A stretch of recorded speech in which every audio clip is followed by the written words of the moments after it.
Trataremos de seguir profundizando en la teología de la Eucaristía con la ayuda de Santo Tomás, especialmente en la Suma de Teología.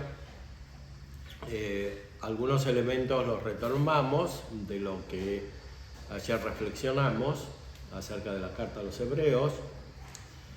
En este escrito, que refleja la doctrina de San Pablo, hemos visto cómo el culto de Dios principal se realiza en el cielo y no en la tierra. Lo que pasa en la tierra es una introducción para aquello que se cumple perfectamente en el cielo. De muchas maneras se habla de perfección en la carta a los Hebreos, como también está en cartas de San Pablo. Esta perfección corresponde a Cristo. Cristo es sacerdote perfectamente en el cielo. Dice el texto que si estuviera en la tierra ni siquiera sería sacerdote. ¿Por qué? Porque lo compara con los sacerdotes del Antiguo Testamento. Cristo no es sacerdote como los del Antiguo Testamento, ni es continuación de ellos su sacrificio, ni siquiera está significado perfectamente en los sacrificios del Antiguo Testamento, sino en el de Abel, el de Abraham y el de Melquisedec, como dice el canon romano, que dijimos es muy antiguo, probablemente escrito en griego, después traducido al latín y sistematizado, completado también por los papas Dámaso, León y Gregorio especialmente. Este canon romano, esta anáfora, como se dice en griego, tiene una gran profundidad.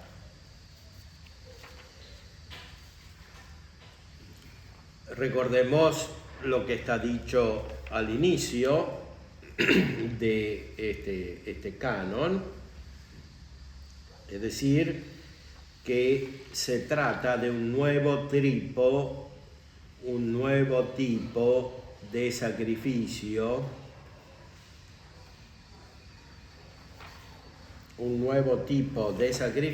que es un sacrificio de alabanza. Qui tibi offerunt hoc sacrificium laudis, un sacrificio de alabanza. Este sacrificio además es un sacrificio espiritual, como se dice en las traducciones actuales, o un sacrificio racional.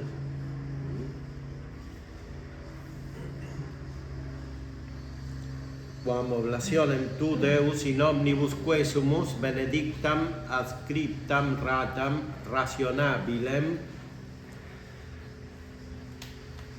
acceptabilemque facere digneris.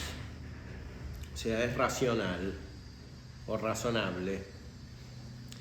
Esto quiere decir que es un tipo de sacrificio diferente de los del Antiguo Testamento y más todavía de los sacrificios de los paganos. O sea, no consiste principalmente en un acto corporal, en un ofrecimiento corporal, no consiste principalmente en una destrucción como la de los animales, según el sacerdocio del Antiguo Testamento, o según los diferentes cultos que había en el paganismo. Recordemos que San Pablo dice en la carta a los Filipenses que los dioses de los paganos son los demonios. O sea que, aunque es efectivamente real que hay una religión natural, según la cual se puede y se debe hacer culto a Dios, e incluso con sacrificios, con oblaciones, con ofrendas, con oraciones.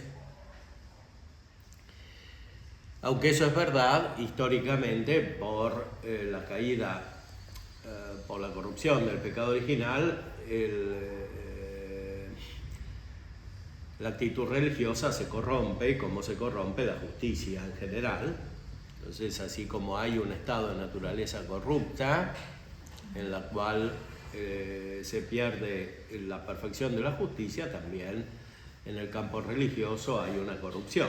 Y eso es lo que se ve en la pluralidad de las religiones de la antigüedad. Eso no significa que no sea legítimo un pluralismo religioso natural, porque las condiciones corporales de la vida de los hombres son diferentes. Entonces, el modo de expresar el culto de Dios, o sea, el agradecimiento por la creación y por los bienes y por la providencia de Dios, puede ser diferente según las diferentes situaciones humanas. En ese sentido, manteniendo lo esencial de la virtud de la religión, que es una parte de la justicia, puede haber un pluralismo religioso. No en el sentido histórico, es decir, en el sentido de decir que las religiones efectivamente existentes son todas formas de la misma religión y que son todas aceptables, porque eso sería desconocer que junto con elementos auténticos coexisten muchos deformados, corruptos en las religiones históricas. Entonces, en la teología de la Eucaristía se subraya que se trata de un sacrificio diferente, un sacrificio razonable, no un sacrificio material. No un sacrificio meramente exterior, no es simplemente la destrucción ni siquiera del cuerpo de Cristo el sacrificio. La noción de sacrificio, en la interpretación que hace Santo Tomás de la Eucaristía, está tomada principalmente de San Agustín. Y San Agustín, que conocía el paganismo, tiene muy presente que el sacrificio cristiano no consiste principalmente en algo exterior, sino que consiste principalmente en la caridad, que incluye la justicia naturalmente. No puede existir la caridad sin la justicia. Entonces, el verdadero culto de Dios es sí un acto de la virtud de la religión, o sea, de la justicia, pero informado por la caridad. Y esa es la esencia del sacrificio de Cristo. Por eso Santo Tomás subraya que Cristo fue inspirado por el Espíritu Santo para ir voluntariamente a la pasión. O sea que la esencia de la pasión no es la destrucción de su cuerpo, sino el acto de caridad de Cristo que lleva a aceptar la destrucción de su cuerpo, el sufrimiento, etc. O sea, la esencia es el acto de caridad de Cristo. Y por eso, en el canon romano, la Eucaristía es considerada no solamente desde el punto de vista de la pasión, sino también de la resurrección y de la ascensión a los cielos. En este sentido, el Concilio Vaticano II, en Sacrosanctum Concilium, a pesar de que es más bien cercano a la visión tradicional de la Eucaristía centrada en el sacrificio y el sacrificio concentrado en la pasión, adquiere una visión más amplia, que es más cercana al texto del canon romano de la misa y también a la teología de Santo Tomás, que en el ámbito litúrgico ya era más conocida en la época del concilio, más estudiada y más presente. En Santo Tomás hay un verdadero progreso teológico respecto de la consideración de la Eucaristía y de la misa. Un progreso teológico incluso respecto de las posiciones tradicionales que se habían sucedido hacia ese momento.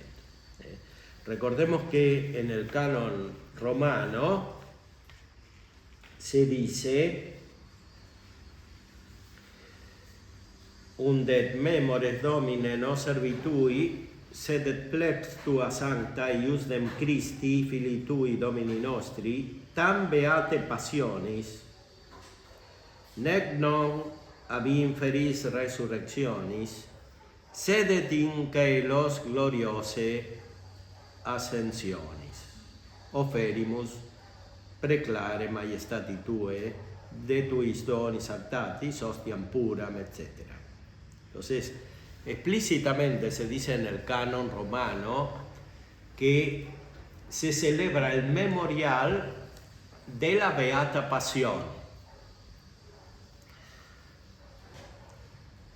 No dice directamente de la muerte, sino de la Beata Pasión. En la traducción moderna, actual, argentina, se dice muerte. En la que tenemos aquí, en este misal que es más antiguo, también argentino, se dice pasión, es más cercano al latín. Para Santo Tomás esto es muy importante. Cristo no nos salva por la muerte, sino por la pasión. Es decir, nos salva cuando está vivo. Porque la pasión es un acto humano. Es un acto de caridad de Cristo en cuanto hombre, porque Él es sacerdote en cuanto hombre. En cuanto Dios es el autor de la gracia. Es decir, la esencia de la salvación es siempre la infusión de la gracia. Pero la gracia es vida divina que puede producir solamente Dios y Cristo como persona divina. La humanidad de Cristo es instrumento de la donación de la gracia, es el instrumento principal que actúa a través de sus operaciones directas, como la pasión, y también a través de los sacramentos. Porque en los sacramentos es siempre Cristo quien celebra principalmente. Entonces, en la Eucaristía, la Beata Pasión es una operación de Cristo para producir la salvación. La pasión, dice Santo Tomás, está directamente ordenada a la cancelación del pecado. Ahora, la salvación no es solamente la cancelación del pecado. La salvación es principalmente una reconstitución de la naturaleza y sobre todo una elevación a la vida divina. Por eso el canon romano dice que en la Eucaristía se celebra no solamente la Beata Pasión, que es beata porque no solo porque nos trae la beatitud, sino porque Cristo mismo tenía la beatitud en la pasión, dice Santo Tomás, porque justamente nos puede salvar otorgándonos la gracia porque Él la tiene en sentido pleno, y como la tiene en sentido pleno, tiene la visión beatífica de Dios. No puede haber gracia perfecta sin la visión beatífica. Entonces, la Eucaristía no solo hace presente la pasión, también hace presente la resurrección. Algunos que quieren interpretar la Santa Misa según la visión tradicional niegan esto. Es decir, que la misa no puede ser celebración del misterio pascual completo, es decir, que está solamente centrada en la pasión o en la muerte, pero no en la resurrección. Esto es incorrecto incluso literalmente, porque el mismo canon romano que celebran y que quieren defender, dice exactamente que es memorial de la resurrección. Y no solo de la resurrección, sino también de la ascensión a los cielos. Esto es directamente bíblico, es decir, está fundado en el Nuevo Testamento, en el texto del Nuevo Testamento, muy especialmente en la carta a los Hebreos, porque Cristo a través de la pasión resucita y sube al cielo y ahí ejercita su acto sacerdotal principal, en el cielo. La Eucaristía en la tierra es como una comunicación que hace Cristo en la tierra de aquello que en modo permanente, perfecto, realiza en el cielo. De hecho, el fin de la Eucaristía celebrada en la tierra es algo que está en el cielo. Y por eso el fin de la Eucaristía, si uno lee atentamente el Tratado de la Eucaristía de Santo Tomás en la tercera parte, es la comunión. En esto hubo una especie de traslado del acento, o sea, para Santo Tomás toda la misa se dirige a la comunión y la transubstanciación es un milagro, o más que milagro, es una intervención divina, requiere el poder divino, pero no es la esencia última de la misa. O sea, la transubstanciación está hecha para algo que es el fin de la transubstanciación, o sea, la comunión. O sea, la misa no cumple todo su significado en la transubstanciación, sino en la comunión. Para eso está la transubstanciación, para que podamos recibir la comunión. Es decir, la unión perfecta con Cristo. A su vez, la comunión en Santo Tomás es entendida en su sentido pleno, o sea, comunión espiritual. La comunión sacramental tiene por fin la comunión espiritual y no al revés. En sentido moderno se ha reducido la comunión espiritual a una especie de plegaria devocional y peor aún, una plegaria con la cual los que están en pecado mortal, por ejemplo divorciados vueltos a casar u otros, pueden hacer lo mismo que hacen los que van a comulgar sacramentalmente. Esto es un doble error, o sea, por un lado pensar que los que están en pecado mortal pueden tener comunión espiritual, porque es exactamente lo opuesto a la comunión espiritual, el estado de pecado mortal, y por otro lado reducir la comunión a la comunión sacramental. La comunión sacramental es un signo sagrado de una gracia, y la gracia es la comunión espiritual. El Concilio de Trento, interpretando adecuadamente a Santo Tomás, dice que, y siguiéndolo, dice que hay tres formas de comunión. La comunión puramente sacramental, que es la que hacen los que están en pecado mortal y van y comulgan materialmente, es decir, reciben las especies del pan y del vino, pero no se unen con Cristo. Esta comunión sacramental es mala para ellos porque les trae la condena, como dice San Pablo. La comunión que es espiritual, que es la unión perfecta con Cristo, aunque no esté el sacramento, y la comunión que es sacramental y espiritual, que es la que debería ser toda comunión, por lo menos en el deseo. Incluso la verdadera comunión espiritual incluye el deseo de la comunión sacramental cuando es posible.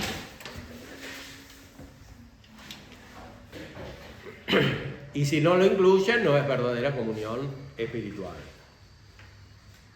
Bueno, entonces para Santo Tomás, el sacramento de la Eucaristía está todo dirigido a que nos unamos con Cristo, que es lo que permanece en el cielo.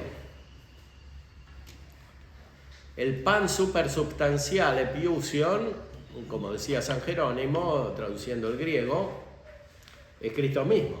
Yo soy el pan de vida. El que me come vivirá por mí.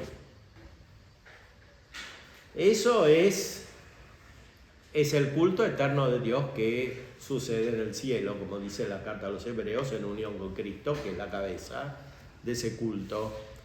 La misa es como un descenso de esa liturgia que está en el cielo, que Dionisio Areopagita llamaba liturgia celestial de los ángeles, en la jerarquía celestial, que después se comunica en la jerarquía eclesiástica, se continúa en la jerarquía eclesiástica. En la jerarquía eclesiástica el ápice es la celebración eucarística, que es la fuente y la culminación de toda la jerarquía, de todo el orden jerárquico. Esta visión es recuperada por el Concilio Vaticano II con la intermediación de Santo Tomás en Sacrosanctum Concilium, donde dice que la liturgia es fuente y culmen de la vida de la Iglesia. Se trata exactamente de la Eucaristía, que es la liturgia total.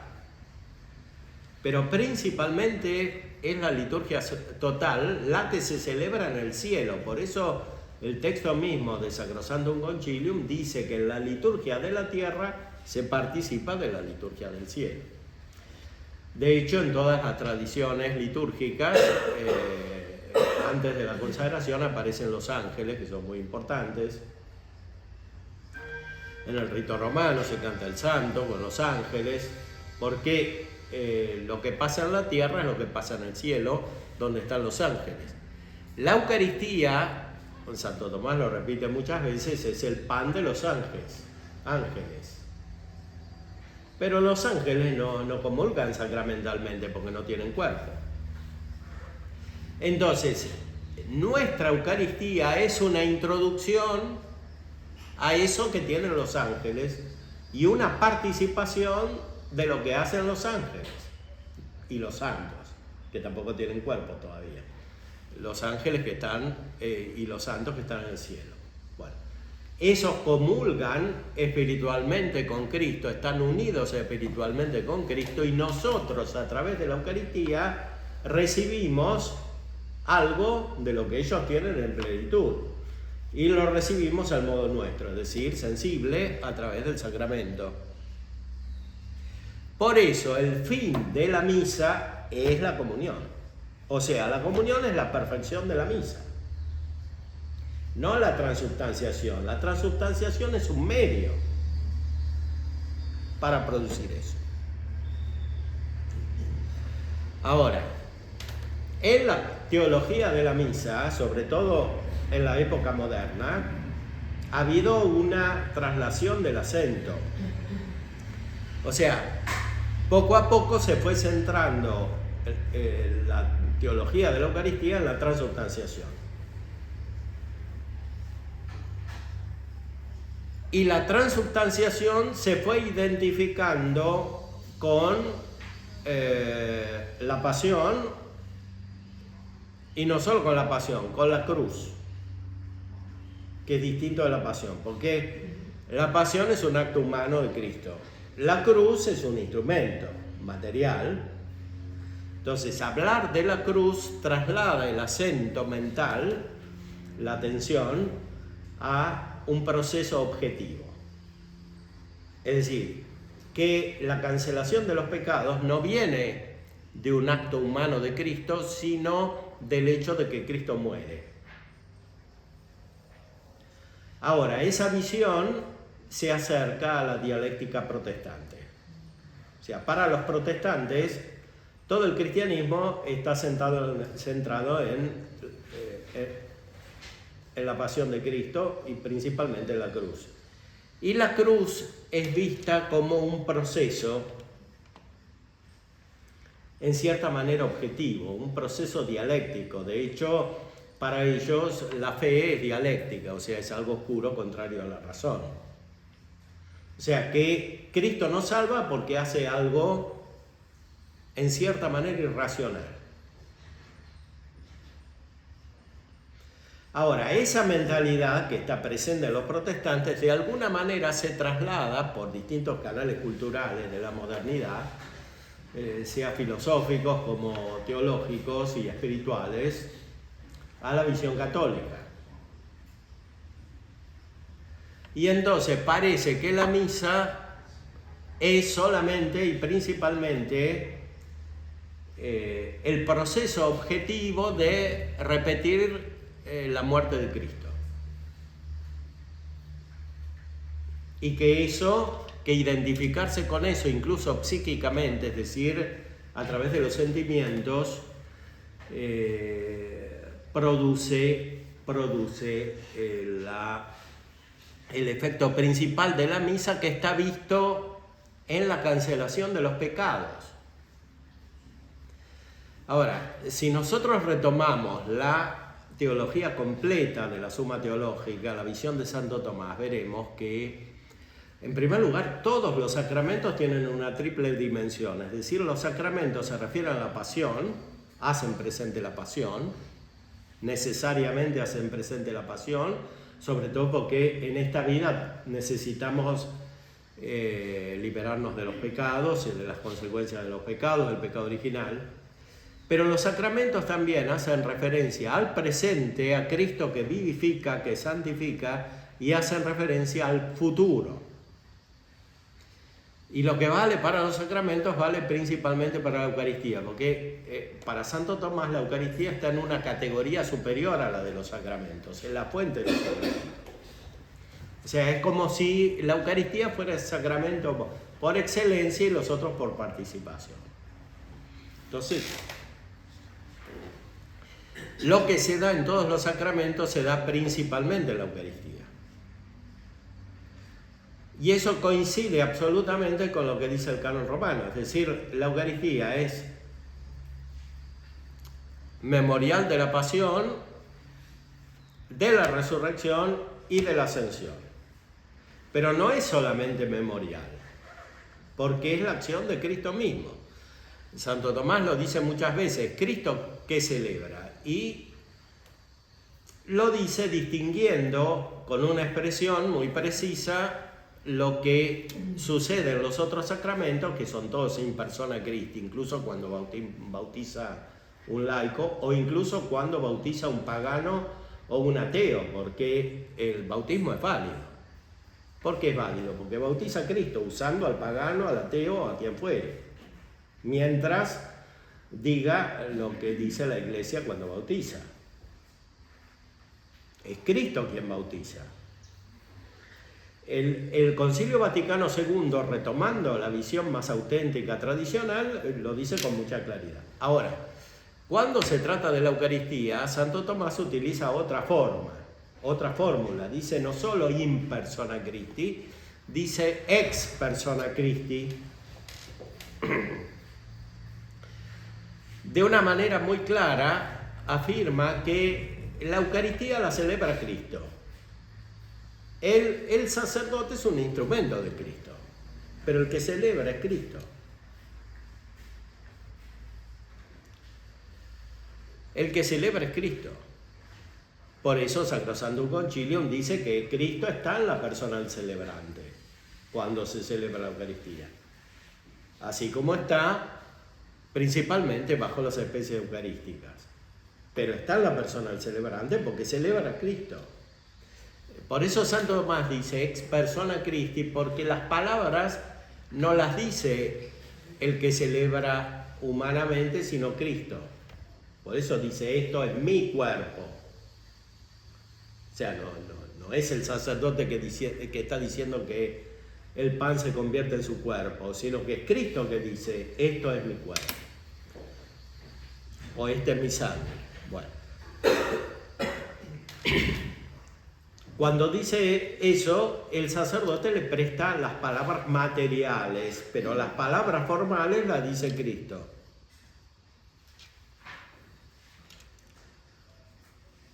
Porque lo esencial de la palabra no está en la materia, sino en la forma, y la forma viene del intelecto y de la intención. Entonces, el intelecto y la intención están en Cristo, que a su vez corresponden a la persona divina, porque Cristo es Dios.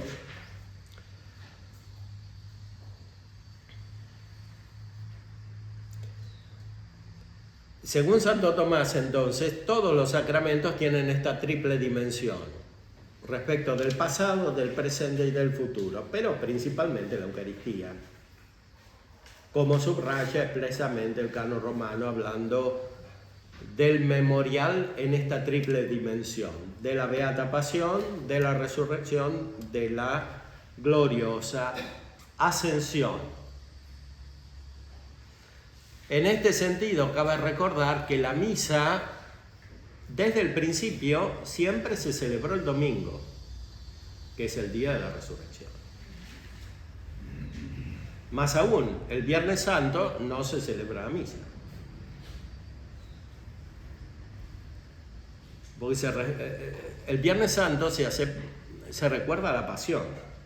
Pero la misa no es solamente la pasión, si no se podría celebrar el Viernes Santo, más el Viernes Santo que el domingo, pero siempre se celebró el domingo.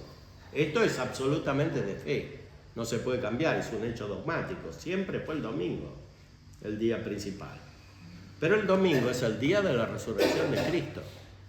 Entonces, está claro que es insensato negarle a la misa que se celebra el domingo, el día de la resurrección de Cristo, el carácter de memorial de la resurrección de Cristo, cuando además está dicho literalmente en la liturgia tradicional, es decir, en el canon romano.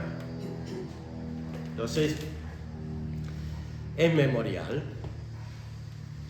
de estas tres cosas, pero es más que memorial, porque es Cristo quien celebra, y Cristo celebra en el cielo principalmente, como dice la carta a los Hebreos.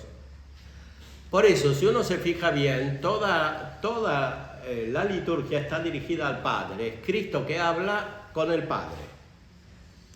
Todas las oraciones están dirigidas al Padre. Y Cristo es la cabeza de la Iglesia que habla con el Padre en él.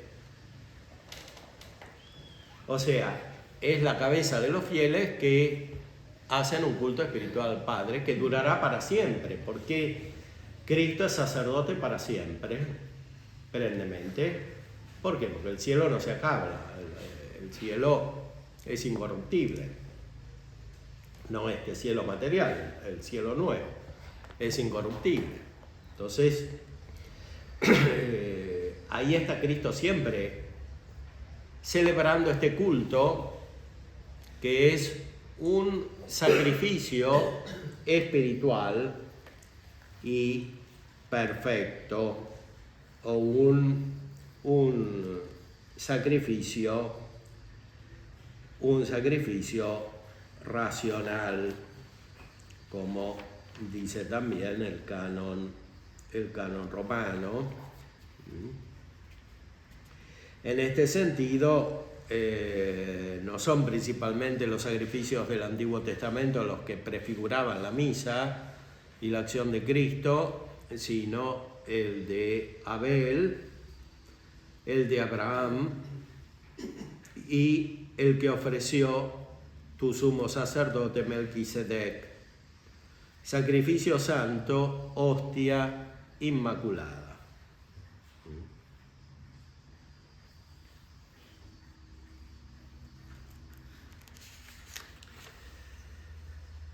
Con eso podemos entrar en algunos aspectos particulares de la concepción que Santo Tomás tiene de la Sagrada Eucaristía, que es al mismo tiempo sacramento y sacrificio, o sea, es sacramento del sacrificio, y el sacrificio es principalmente la unión espiritual con Cristo. O sea, el sacrificio no es necesariamente cruento. Sí, el sacrificio de Cristo cuando entra en el cielo es cruento, porque ofrece su propio cuerpo, pero eso no es la esencia del sacrificio. La esencia del sacrificio es un acto de obediencia y de justicia. Y sobre todo de caridad, que es el que hace Cristo cuando se ofrece a la pasión, pero también cuando resucita y cuando sube a los cielos, y sobre todo el que ejercita eternamente respecto de Dios Padre. Y ese es el sacrificio en el sentido perfecto, al cual nosotros estamos llamados gracias a la acción con Cristo.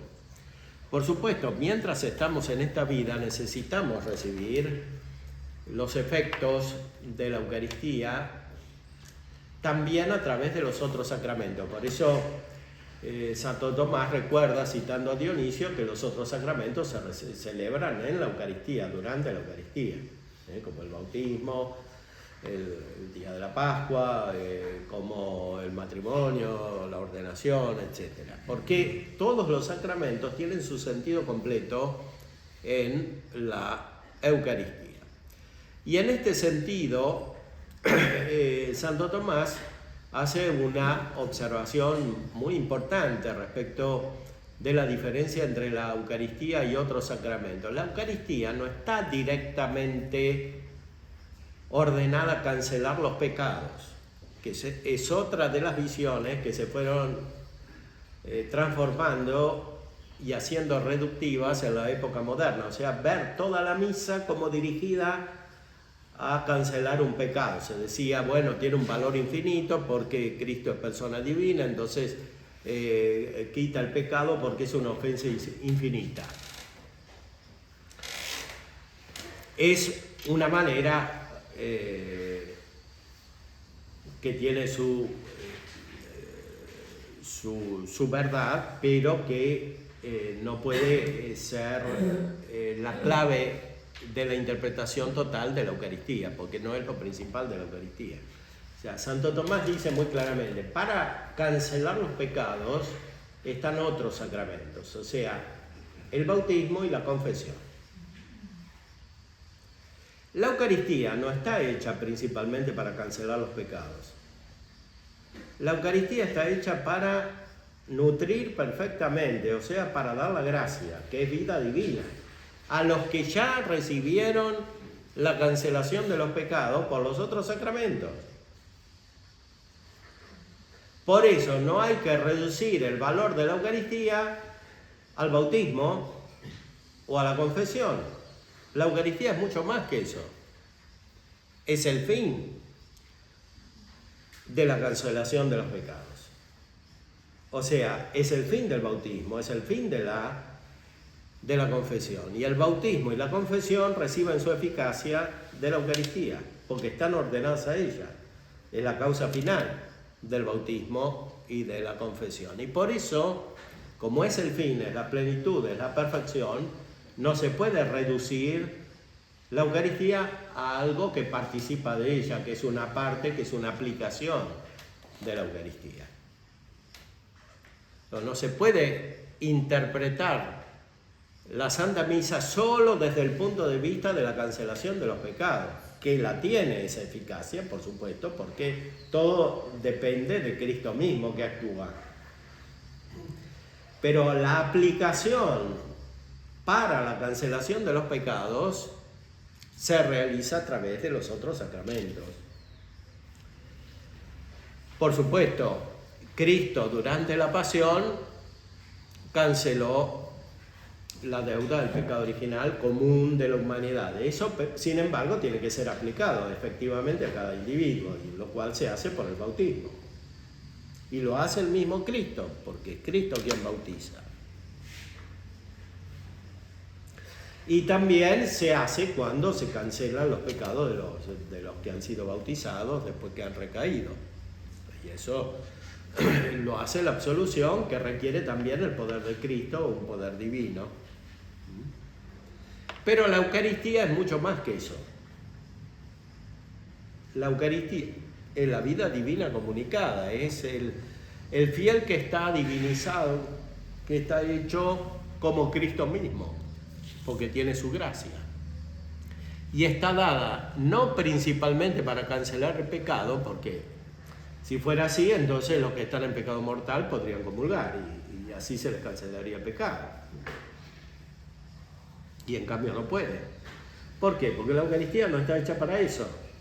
La Eucaristía está hecha para crecer, para tener más gracia, para perfeccionarse, para acercarse a la condición divina de Cristo y a la condición humana llena de gracia de Cristo, que está en el cielo y actúa en el cielo.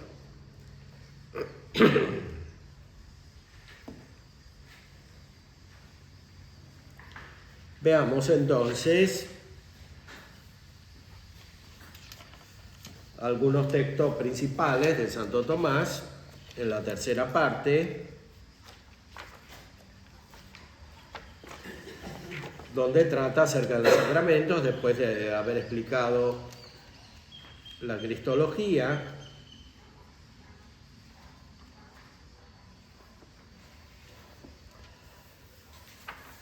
Explica el número de los sacramentos en la cuestión 65.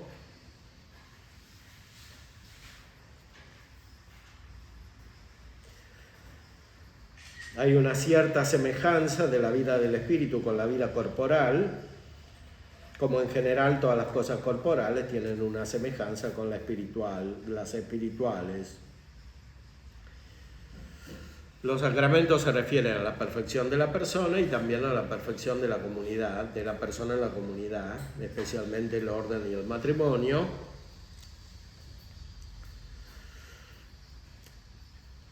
El perfeccionamiento directo de la vida corporal tiene 3 etapas. La primera es la generación, por la que el hombre comienza a ser y a vivir. Y a esta etapa corresponde en la vida espiritual el bautismo, que es una regeneración espiritual. La segunda es el crecimiento, por el que uno llega a la plenitud de la estatura y de su fuerza. Y a esta etapa corresponde en la vida del espíritu la confirmación, en la que se nos da el Espíritu Santo para robustecernos, etc.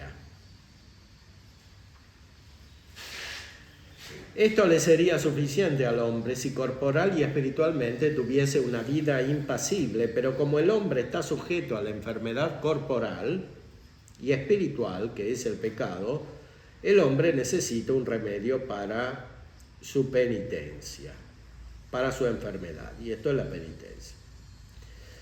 Ahora, la tercera etapa del desarrollo de la vida humana es la nutrición,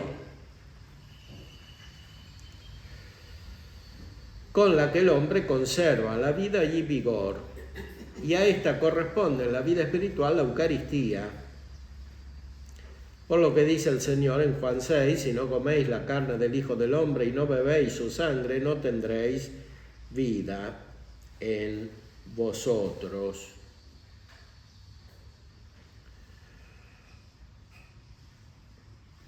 Entonces,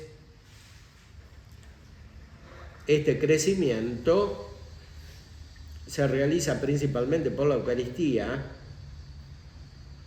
Ahora, la Eucaristía, haciendo crecer, también hace que se pueda resistir mejor al pecado. Por eso, indirectamente, la Eucaristía también remedia la proclividad hacia el pecado, como dice después.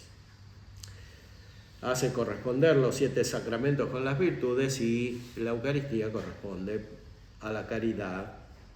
Por eso es el sacramento de la caridad. Claramente afirma luego en el artículo 3, la Eucaristía es el sacramento más importante, citando a Dionisio, en la jerarquía eclesiástica dice que nadie alcanza la perfección jerárquica más que por la Santísima Eucaristía. Luego, este sacramento es el más importante y culmen de los demás. Hablando en absoluto, dice en el cuerpo del artículo, la Eucaristía es el más importante de todos los sacramentos. Y esto resulta de 3 consideraciones. Primero, porque contiene realmente a Cristo en persona, mientras que los otros contienen una virtud instrumental participada de Cristo. Como ya hemos dicho, en la Eucaristía el sacerdote dice, esto es mi cuerpo, porque es Cristo quien está presente y actúa. No solo está presente en el sacerdote, sino que está presente en las especies eucarísticas. En la absolución dada en la confesión, el sacerdote dice, yo te absuelvo. En la Eucaristía habla Cristo, en la confesión habla el sacerdote, en el bautismo lo mismo, yo te bautizo. En el matrimonio también, los cónyuges se aceptan uno al otro, hablan en primera persona, etc. La Eucaristía es distinta porque es Cristo, o sea, es el sacramento que hace presente perfectamente a Cristo, que actúa y obra. ¿Y dónde está Cristo? En el cielo. Pero cuando se celebra la Eucaristía baja del cielo, sin dejar de estar en el cielo.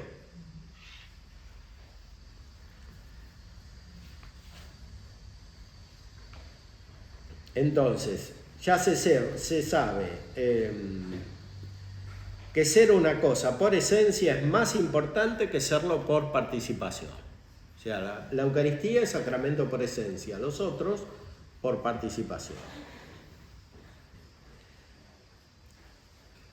Esto quiere decir que eminentemente la Eucaristía contiene la virtud de los otros sacramentos porque se dirigen a ella y derivan de ella. Segunda, por relación de los sacramentos entre sí, todos los demás sacramentos están ordenados a la Eucaristía como a su fin.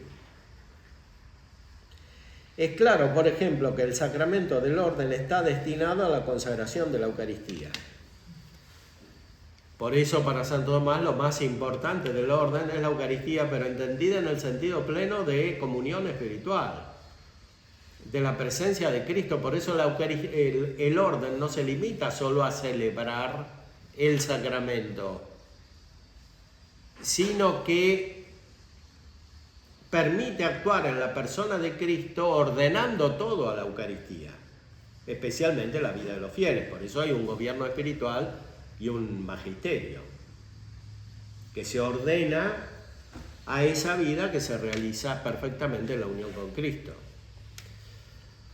Ahora, el principio ordenador es la Eucaristía misma. Por eso Santo Tomás dice que en lo principal, que es el orden de la Eucaristía, el obispo y el presbítero son iguales. En el tipo de ordenación que hacen son diferentes y hay una jerarquía, pero en lo principal son iguales porque los dos celebran la Eucaristía. Y la Eucaristía es la misma.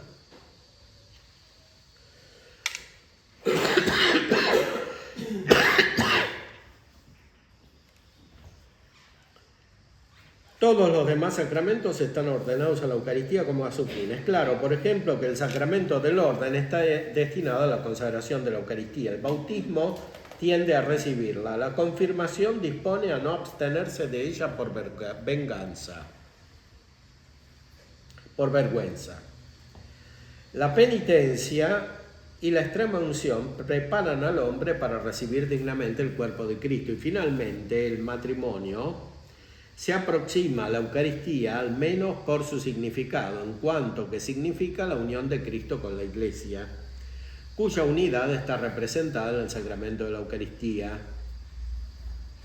Por lo que el apóstol dice en Efesios 5, este sacramento es grande, lo digo refiriéndolo a Cristo y a la Iglesia.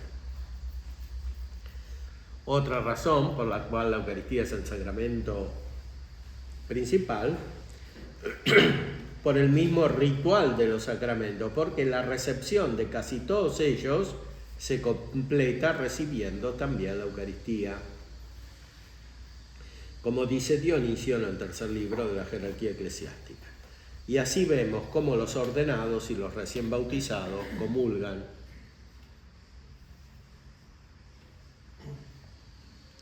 Y después compara según su importancia los otros sacramentos entre sí.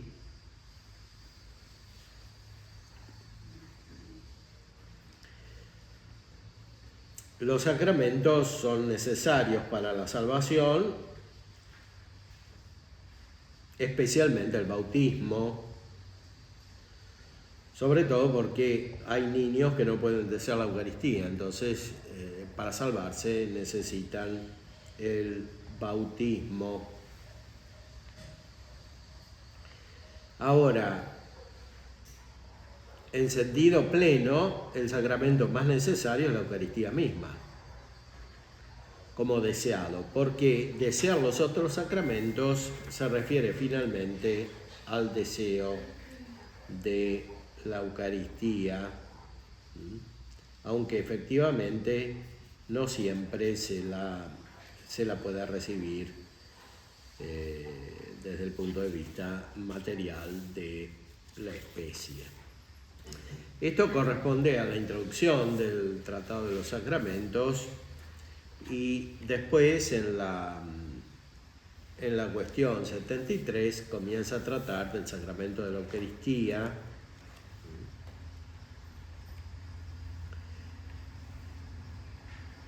Como para la vida corporal se requiere la generación por la que el hombre recibe la vida y el crecimiento por el que el hombre llega a la plenitud de la vida, así también se requiere el alimento por la que el hombre conserva la vida. Y por eso, como para la vida espiritual fue necesario el bautismo, que es una generación espiritual, y la confirmación, que es crecimiento espiritual, así también fue necesario el sacramento de la Eucaristía, que es alimento espiritual.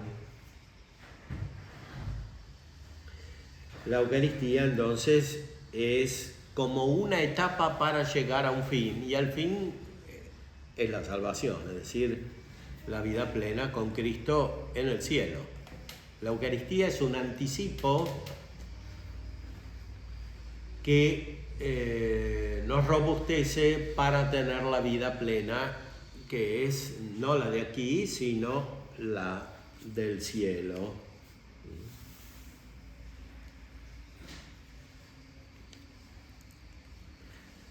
Esta es la diferencia entre la Eucaristía y los otros sacramentos que tienen una materia sensible. La Eucaristía contiene algo sagrado en sentido absoluto, o sea, el mismo Cristo, mientras que el agua del bautismo contiene algo sagrado en relación a otra cosa, o sea, con virtud santificadora. Y lo mismo le sucede al crisma y otras materias.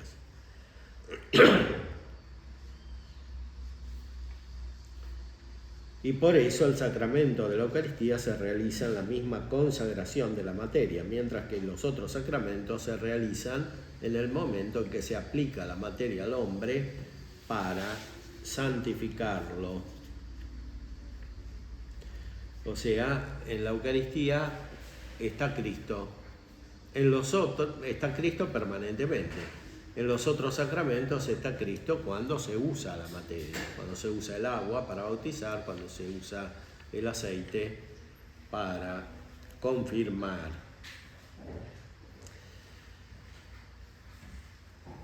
Pero lo más importante es que este sacramento es necesario para la salvación, como dice el artículo 3.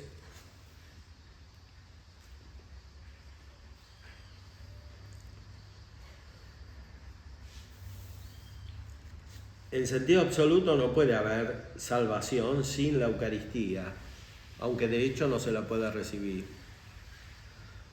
Hay que desear la Eucaristía para salvarse. E incluso en los niños está implícito, los niños que son bautizados, que todavía no la pueden recibir porque no tienen uso de razón, está implícito en la fe el deseo de la Eucaristía.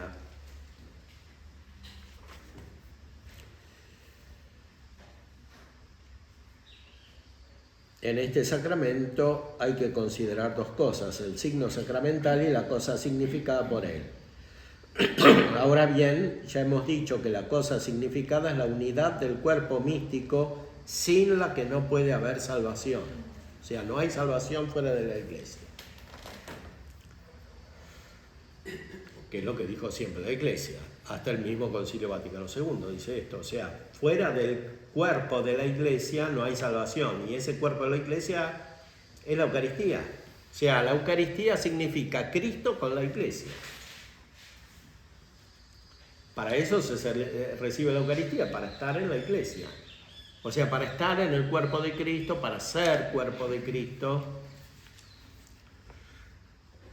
para ser parte de la persona mística de Cristo, como dice a veces San Tomás, siguiendo a San Agustín, que habla de Cristo total, Christus totus. Sin Cristo no hay salvación, porque la salvación consiste en estar con Cristo en el cielo, alabando al Padre. O sea, en realizar el fin de la Eucaristía. de aquello de lo cual la Eucaristía es anticipo, que es lo que realiza Cristo en el cielo. Y que la Eucaristía hace para prepararnos al cielo cuando Cristo celebra lo que celebra en el cielo aquí en la tierra. ¿Y lo hace para qué? Para que estemos unidos a Él, preparando lo que será definitivo en el cielo. Por eso la Eucaristía no puede ser reducida a la cancelación de los pecados. Para eso hay otros sacramentos que preparan a la Eucaristía, que reciben su virtud de la Eucaristía. La Eucaristía es para más.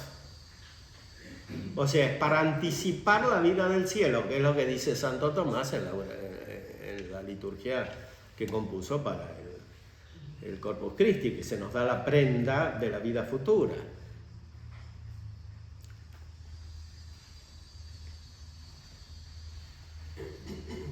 Es como un ingreso en el cielo la Eucaristía. Y por eso la Eucaristía es principalmente gozosa. Porque el fin de la pasión es la resurrección. No tendría sentido la pasión sin la resurrección.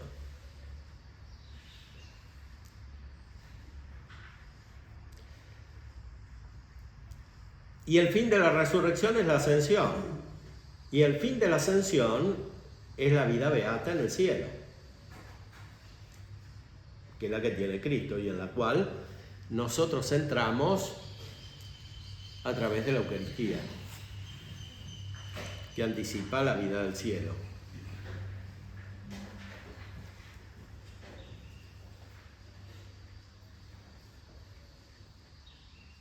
Entonces, la cosa significada es la unidad del cuerpo místico, sin la que no puede haber salvación, ya que fuera de la Iglesia no hay salvación,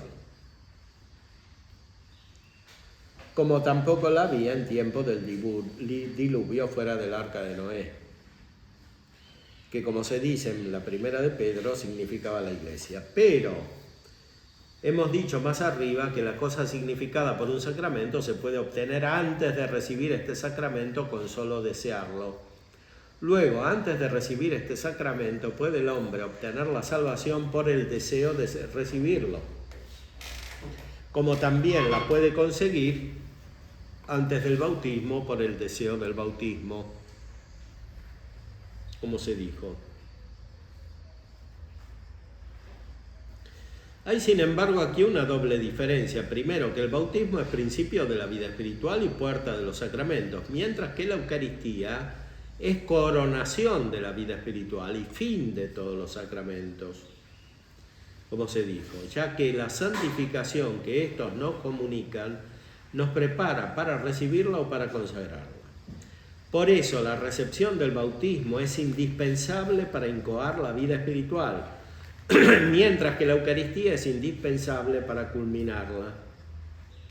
Pero no es indispensable recibirla de hecho, es suficiente contenerla en el deseo, como con el deseo la intención se entiende el fin. La otra diferencia está en que por el bautismo el hombre se ordena a la Eucaristía, de ahí que por el mismo hecho de que los niños se bautizan, están orientados por la Iglesia hacia la Eucaristía. Por consiguiente, de la misma manera que creen con la fe de la Iglesia, así con la intención de la Iglesia desean la Eucaristía y por ende reciben la cosa significada por ella. Los niños entonces también se pueden salvar aunque no reciban efectivamente el sacramento de la Eucaristía como signo sensible, pero lo reciben implícitamente por el deseo que tienen de la Eucaristía, radicado en el deseo de la misma Iglesia de la cual reciben la fe, porque son bautizados por la fe de la Iglesia. Efectivamente, la naturaleza se ordena a la gracia y cuando reciben el bautismo, por la virtud del bautismo, esa naturaleza se regenera y se perfecciona y recibe la gracia. Y con esa gracia están recibiendo implícitamente la Eucaristía que los lleva a la salvación. Pero los adultos deben recibir la Eucaristía con el deseo propio, personal. O sea, de alguna manera se da lo inverso que en el bautismo. O sea, en el bautismo los niños no pueden desear la Eucaristía y por eso la tienen que recibir de hecho. En cambio, cuando se trata de la Eucaristía de los adultos sí pueden desear la Eucaristía y por eso pueden salvarse aunque no la reciban de hecho. Pero sí la pueden desear con un acto personal. Bueno, con esto podemos concluir y después completaremos la teología de la Eucaristía según Santo Tomás.